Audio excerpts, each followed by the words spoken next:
Bueno, vamos a arrancar con un repaso muy breve, simplemente ir viendo las diapositivas que fuimos elaborando hasta ahora. Si te acuerdan, este mapa me parece que tiene sentido, suele ser bastante clarificador, como va agrupando todos los modelos que después se van viendo. Hasta ahora lo que estuvimos viendo en las clases son el MKS por un lado, el mercado de dinero por el otro, y alguna suerte de introducción al ISLM, un poco cómo se iba generando ese equilibrio. Hoy la idea es eso, como veníamos diciendo, cerrar a fondo el ISLM, que vendría a agrupar a estos modelos anteriores más pequeños. Por acá habíamos desarrollado, no vamos a volver a verlo todo porque se nos alargaría muchísimo la clase, pero fuimos desarrollando, por un lado, el modelo keynesiano simple, que representa el mercado de bienes, y luego estuvimos desarrollando el mercado de dinero, que sería la otra parte del modelo. Esto llega a un punto en que nos vamos a detener un toque más, que es cómo pasamos del modelo keynesiano simple al modelo IS, a la curva IS más que nada, que se plantea una introducción importante, que es la definición de la inversión, como una dependencia, como una variable que depende del producto y de la inversión, ¿no? La inversión tiene un factor que va a depender de la tasa de interés, perdón. Esto es importante porque para pasar la curva IS vemos que cambian las coordenadas del gráfico, tanto los ejes el eje de abscisas en realidad sigue siendo la producción, y el eje de coordenadas pasa a ser la tasa de interés cuando antes era la demanda. Acá tenemos un ejemplo de cómo se hace este pasaje, de todas formas hoy lo vamos a ver en concreto con otros casos particulares. Esto era importante y ahí obteníamos la curva IS. A partir de eso, perdón, a ver si puedo permitir a alguien, ahí vamos. Bien, a partir de eso entonces teníamos la curva IS. Por el otro lado, teníamos lo mismo con el mercado de dinero, con la curva LM. Esta curva LM partía de un mercado de dinero, de todo un desarrollo, etcétera, y al fin y al cabo lo que viene más al caso es esta transición entre una curva con abscisas, la masa de dinero real, que se transforma en una curva de abscisas con el producto, la renta. ¿Para qué hacemos esto? Bueno, para poder después combinar la curva LM con la curva IS. Si se fijan, tenemos los mismos ejes, ¿no? Tenemos la tasa de interés en el eje de ordenadas, la tasa de la renta, la producción en el eje de abscisas. Eso ahora nos va a servir. Y expresamos la LM de esta forma, ¿no? En función de la tasa de interés, que ahora vamos a desarrollarlo un poco más. Pero este era el pasaje de un gráfico al otro gráfico. Todo esto lo laburamos más que nada en temas gráficos porque es bastante fácil de entender a partir de eso, de las curvas. Entonces, a partir de esto llegamos a un pequeño resumen, que es esto que acabamos de decir, donde nos plantea la relación IS por un lado, y S es dependiente del producto, que es igual a, y acá tenemos toda una serie de variables que es importante, más allá de recordar la fórmula, lo importante es saber cuáles son exógenas y cuáles son endógenas. Si no recordamos, las exógenas son aquellas que vienen de afuera del modelo y nos caen y las recibimos, y las endógenas son aquellas que se definen a la interna del modelo. Las endógenas en este caso, tanto para la IS como para la LM, que van a ser las mismas, que por eso hicimos todo este procedimiento en realidad, para que tengan las mismas variables endógenas, son el tipo de interés y la producción, la renta. En ese sentido, entonces, las exógenas, en el caso de la primera relación, de la relación IS, son los impuestos, las transferencias, la inversión y el gasto público. Todas estas cuestiones que de todas formas influye, la renta termina influyendo en el consumo y termina influyendo en la inversión y tienen están relativamente interrelacionadas, sin embargo decimos que son exógenas. Para el caso de la LM, la relación exógena, la variable exógena más importante, como veíamos acá, es la oferta de dinero, de M sobre P, que como recordamos lo decía el Banco Central a través de diferentes métodos que ahora vamos a investigar un poco más, pero básicamente es la variable exógena que nos determina este modelo. Entonces, hacia el interior tenemos dos parámetros que son K y H, los recordamos por las dudas porque suelen olvidarse, que son básicamente la sensibilidad si no me equivoco, K es la sensibilidad a la necesidad de dinero por precaución. Nosotros cuando estudiamos la demanda de dinero vemos que se demanda dinero por diferentes motivos. Uno de ellos es el tema de la precaución. Todo esto englobado en la teoría del dinero, en la teoría de la demanda del dinero keynesiana, ¿no? Después la neoclásica, la clásica es otra, pero la que viene para el modelo de SLM es la keynesiana. Entonces, nos plantea dos parámetros, K y H. K es la propensión para un parámetro que define la demanda de dinero, y H es otro más relacionado al tipo de interés. para recordarlo por las dudas que queden ahí presentes. Entonces, cuando tenemos esta relación, ya recordamos las dos fórmulas, entendemos que se cruzan en un modelo de este estilo.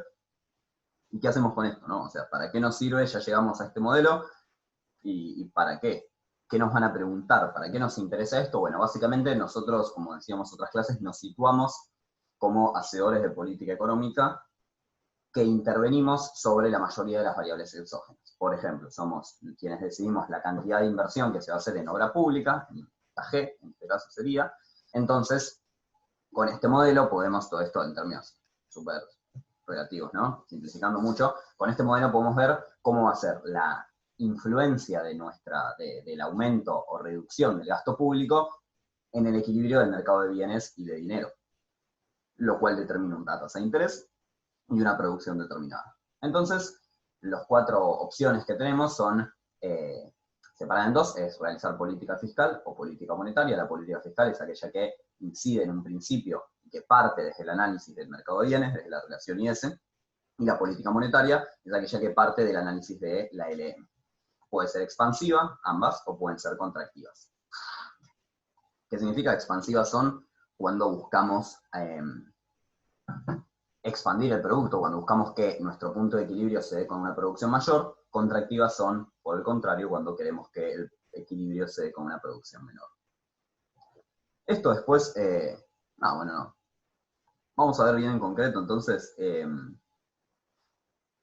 los casos particulares y cómo se mueven. Esto es un chiquero, esto parece muy feo, pero tiene un sentido, y si vamos siguiendo la línea y no lo vemos, si lo vemos de adelante, desde cero, va a tener un sentido. Entonces, salimos por el primer caso, una política fiscal expansiva. De última, perdón, yo no lo aclaré, pero siempre, si tienen alguna duda, quieren abrir el micrófono, ábrenlo y no pasa nada.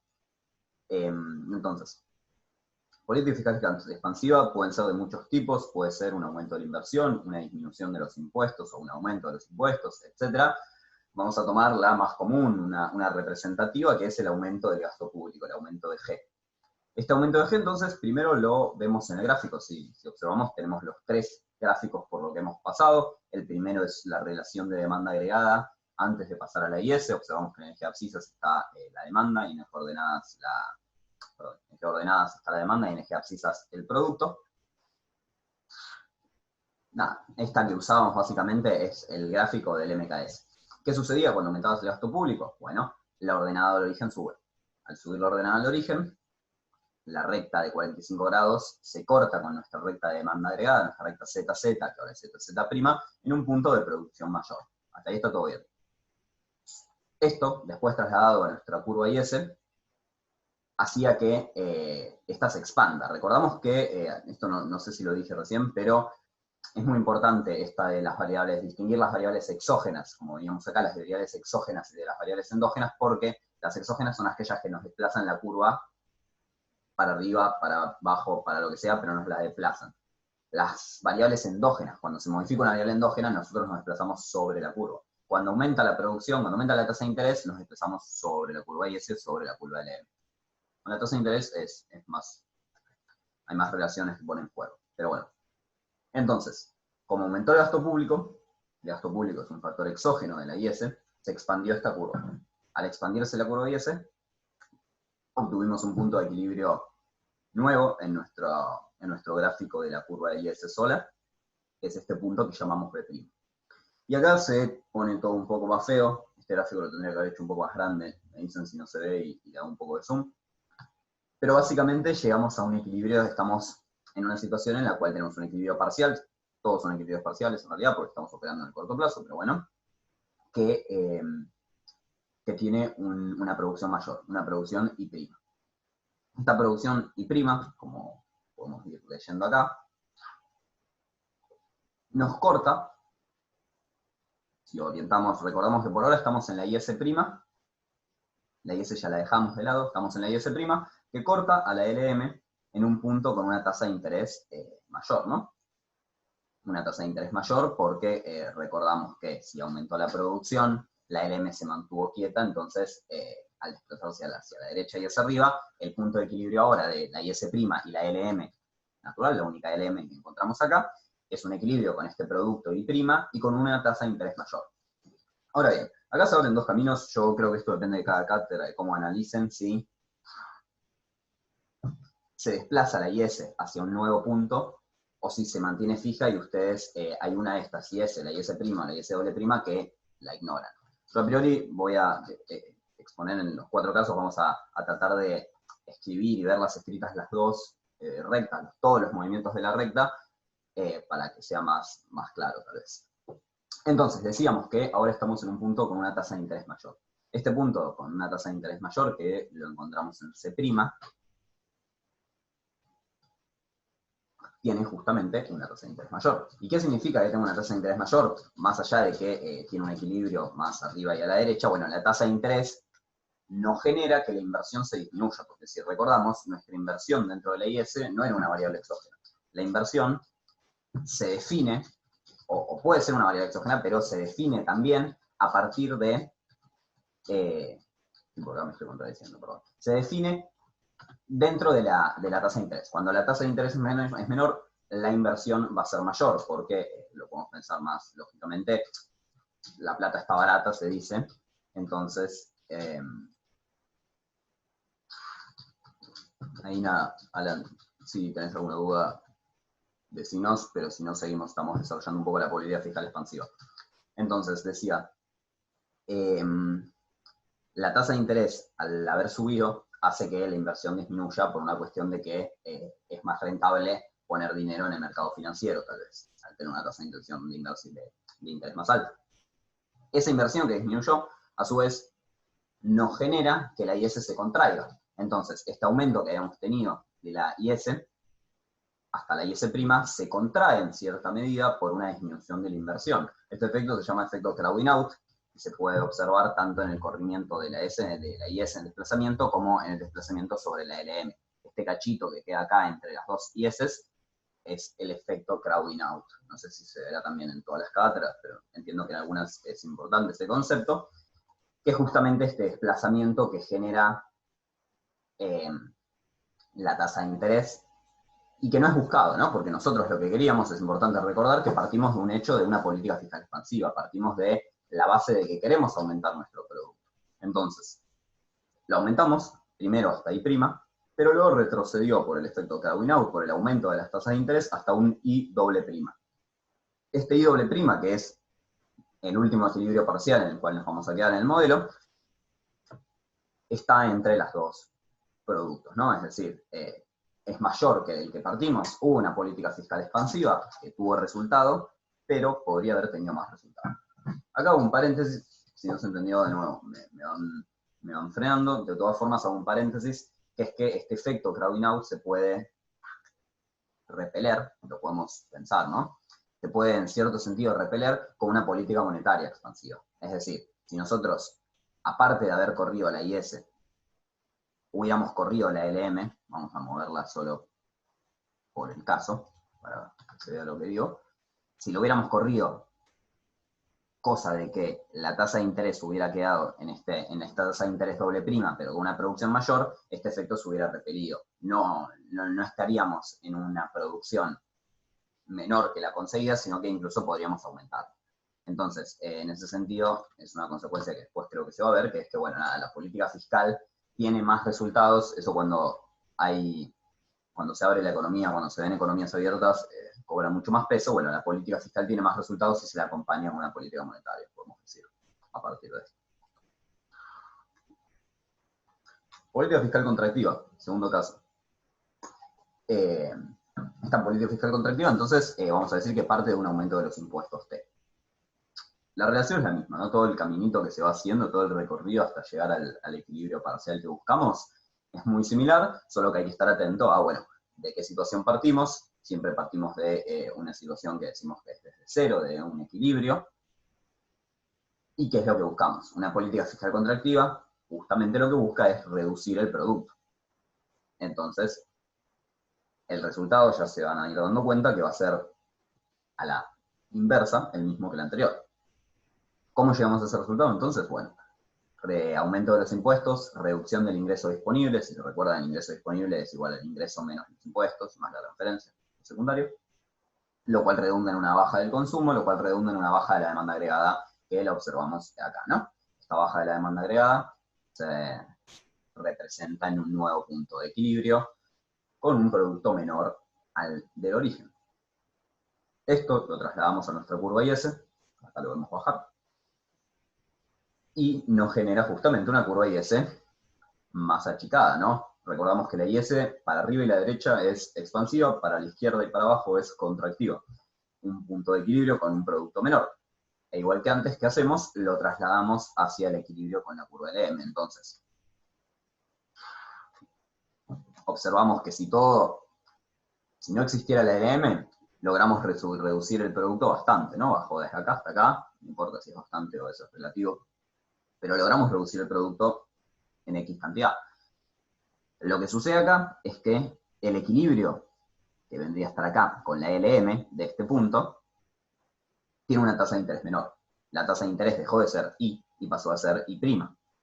Esta I', entonces, va a tener que tener un efecto, lo contrario del crowding out que veíamos antes, un efecto que es que al sacar política, al sacar recursos desde el Estado, el sector privado lo que genera es que la tasa de interés haya bajado, entonces cuando baja la tasa de interés, como sabemos, sube la inversión, y al subir la inversión, se expande la IS.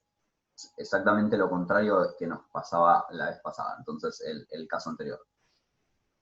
¿Esto qué genera? Bueno, acá, como decíamos antes, esto se puede ver graficando una nueva curva IS, que es esta IS doble prima, que fue expandida gracias al aumento de la inversión, y ahora sí, nos corta en una tasa de interés intermedia y en un producto intermedio a justamente nuestra LM que se mantuvo constante.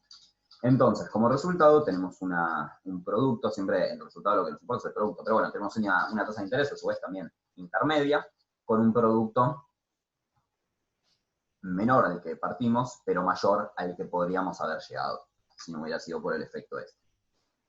El efecto crowding out, acá yo no estoy seguro si se llama, cómo se llama el contrario del crowding out, no creo que sea el crowding in, pero básicamente este efecto a través del cual baja la tasa de interés y aumenta la inversión, se puede repeler de nuevo, se puede neutralizar con una política monetaria, como decíamos antes, para cerrar la idea. ¿Cuál es el punto? Acá surge una duda en realidad, por lo menos a mí me surgió una duda, que es hasta qué punto se vuelve a expandir la IS y hasta qué punto esta tasa de interés doble prima juega, ¿no? Hasta qué punto no se agota esta tasa de interés y vuelve. Bueno, eso en realidad es en la última parte del capítulo 5 del Blanchard, creo que laburo un poco con eso, y a lo que llega es, nada, bueno, eso es una cuenta y hay todo un álgebra atrás de este modelo ISLM que en general no se ve muy profundo, pero en el cual se pueden medir las magnitudes de las variaciones, porque si este aumento de impuestos fue muy elevado, es posible que esta tasa de interés, esto hubiera sido mucho más para la izquierda, entonces los efectos, las magnitudes son menores. Nada, ahí hay todo un juego algebraico que se puede ver si les interesa, pero tampoco tiene mucha relevancia. Lo importante es el concepto de cómo se terminan moviendo las cosas. Y lo que nos quedaría entonces es pasar a la política monetaria. Tanto la contractiva como la expansiva. Para la expansiva me faltó hacer las flechitas, así que vamos a empezar por la otra.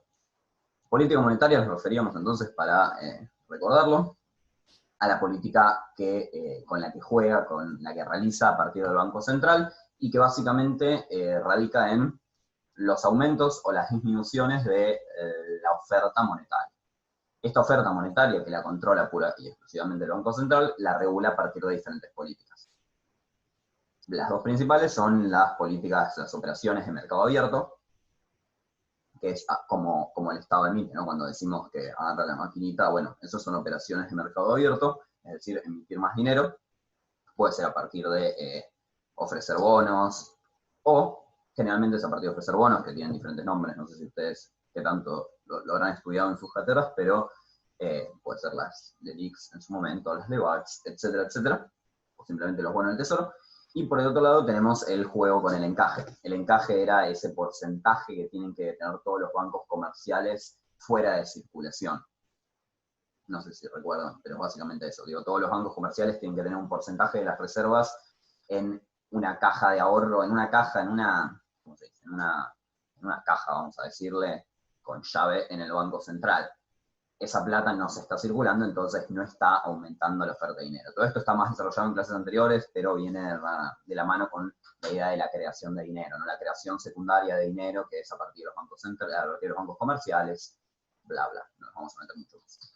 Cuestión, ¿la política monetaria sube o disminuye la oferta de dinero? Que es esta recta vertical, que es M sobre P, porque M es la oferta de dinero nominal, P son los precios, ¿no? Si aumentan los precios, la cantidad de dinero, si se mantiene constante, disminuye la cantidad de dinero real. Eso se va a ver mejor cuando veamos inflación también. Pero bueno, cuestión, política monetaria contractiva. En este caso, podría ser cualquiera de lo que veníamos hablando, pero decimos que hubo un aumento por parte del Banco Central del nivel de la tasa de encaje. Es decir, los bancos comerciales pueden prestar menos plata, entonces la oferta monetaria disminuye. Pasa de M sobre P a M' sobre P. Lo estamos viendo en el primero de los gráficos, ¿no? En el mercado de dinero puro. Acá este gráfico del medio en realidad está de más, la verdad, pero no importa, para clarificar un poco. Es el pasaje desde esto, desde el análisis del mercado de dinero en sí, al análisis de la curva LM, ¿no? Ese pasaje, esa transición. Esa transición se da a partir de un corrimiento de la oferta de dinero que genera una tasa de interés mayor, ¿no? Una tasa de interés de equilibrio parcial mayor en A' o en I'. Esto lo trasladamos cambiando el eje de abscisas, dejó de ser la masa de dinero y pasó a ser el producto, pasó a ser la renta. Y nuestra curva cambió de sentido, ¿no? Pasó a ser una curva LM que depende, cuanto mayor es el producto, mayor es la tasa de interés, o bueno, viceversa, como lo quieran pensar. En realidad se lo ve. Y esto, por último, seguimos el caminito también, ¿no? Es al mismo tiempo, mientras lo estamos viendo en el gráfico, podemos ir leyendo cómo lo hacen las flechitas. Bajó el M sobre P, subió la tasa de interés, se contrajo la LM, se corrió hacia la izquierda la LM. Con un mismo nivel de producción va a haber una tasa de interés más alta, que ahí ya nos va sonando la idea de cómo va a entrar en juego con el IS, ¿no? Y con un mismo nivel de producción una tasa de interés más alta, eso va a afectar a la IS. ¿Cómo va a afectar al IS? Bueno, entonces la pasamos hacia acá. Y acá entra la misma dicotomía, que yo no estoy seguro de cómo era lo mejor de hacérselos, la mejor manera de hacérselos, pero yo trato de poner la cantidad de curvas, la mayor cantidad de curvas que se pueda, así queda más explícito, porque tenemos el mismo problema, un problema similar al anterior en realidad, pero vamos a ver que el resultado es distinto, en el cual tuvimos una tasa de interés que subió. Esta tasa de interés I' en azulcito, en celeste, que nos generaría una LM mayor, ¿no? Una LM prima que vendría a ser más contraída que la LM original y que corta la IS en una tasa de interés mayor. Esta tasa de interés mayor, a su vez, repercute, como veníamos hablando antes, directamente en la IS, porque baja la inversión. Al disminuir la inversión, la IS se contrae, que lo vemos en el pasaje de la IS a la IS'.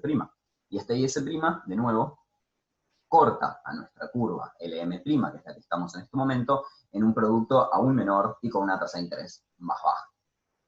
¿Hasta dónde baja la tasa de interés? La misma pregunta que nos hacíamos antes. Bueno, hasta que este efecto se repele y llega a un nuevo equilibrio parcial. Entonces, el camino es muy similar al que veníamos haciendo, lo único es que el resultado es bastante diferente. Si nos fijamos en la política fiscal, el resultado era un punto intermedio. El resultado, si nosotros queríamos expandir, expandíamos bastante y después el crowding out nos hacía que el producto que habíamos expandido se redujera hasta más o menos la mitad en este ejemplo, porque nada, si vieron los gráficos, pero se redujera en una cuantía X. En este caso, si queremos hacer una política contractiva, y la hacemos desde el lado monetario, se contrae hasta I' y después se vuelve a contraer, porque este efecto de la baja a la tasa de la suma, en realidad, la tasa de interés y la baja en la inversión, nos hace reducir aún más, porque nos desplaza no solo la M, sino que nos desplaza también la IS. Este desplazamiento de la IS lo podemos hacer, o simplemente podemos bueno, hacerlo a partir de la LM. Así es más gráfico. Nada. Lo mismo, si tienen alguna duda me frenan, si no, vemos el último caso, que sería la política monetaria expansiva, a ver si llegamos a terminar en esta reunión, y si no, volveremos al link. Bien. Va a ser el mismo, ahora para pasarles el PowerPoint por el grupo, le escribo las flechitas y toda la bola si se entiende mejor, pero va a ser bastante similar a esta cuestión, ¿no? El gráfico creo que había llegado a completarlo, entonces partimos de una política monetaria expansiva, de un aumento de la masa monetaria, de la oferta monetaria. El Banco Central podemos decir que emite bonos, emite letras del Banco Central, o letras del Tesoro, y aumenta la circulación de dinero en la economía, ¿no? En realidad sería que compra, bueno, no importa. Entonces, en la práctica se desplaza hacia la derecha el M por el M sobre P, la oferta monetaria se desplaza a la derecha, se genera una tasa de interés, una tasa de interés, más baja, ¿no? En la prima, lo estamos viendo acá. Esto se desplaza lo desplazamos hacia el nuevo gráfico, hacia el gráfico donde se convierte hacia la LM, todo este proceso que decíamos, que cambian los ejes, etc. Tenemos una LM expandida que en un mismo producto tiene una tasa de interés menor. Ahí ya nos vamos haciendo una idea de cómo ya tenemos que ir relacionando, bueno, tenemos una tasa de interés menor, entonces cómo va a jugar esto en la IS. Lo terminamos pasando acá. Recordamos, tenemos una tasa de interés prima que nos corta. Ahora, este era acá faltaría, vamos a hacerlo mientras lo charlamos. Acá habría un punto de equilibrio C. Este punto de equilibrio C era el primero, sin ningún movimiento de curva, entre LM e IS normal, se daba acá, se daba un equilibrio. Sin embargo, como disminuyó la tasa de interés, como bajó la tasa de interés, no solo se expandió la LM, no solo vimos esta expansión de la LM, sino que una disminución en la tasa de interés, como ya bien sabemos, genera una expansión de la IS, porque baja la tasa de interés, entonces sube la inversión, entonces la IS se expande y pasa de ser IS, quedaron medio confusos las letras, pero pasa de ser IS a ser IS'. Esta IS' corta a nuestra LM' en un punto de un producto mayor. Entonces, de nuevo, perdón que acá quedó medio incompleto el gráfico, por ahí está más difícil de leer.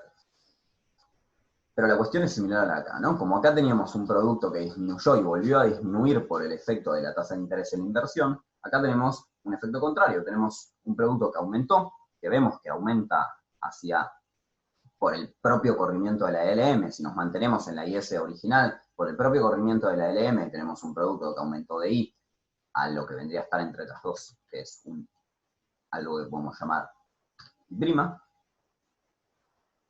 Y a su vez, esta I', como está con una tasa de interés menor, nos genera que la inversión suba.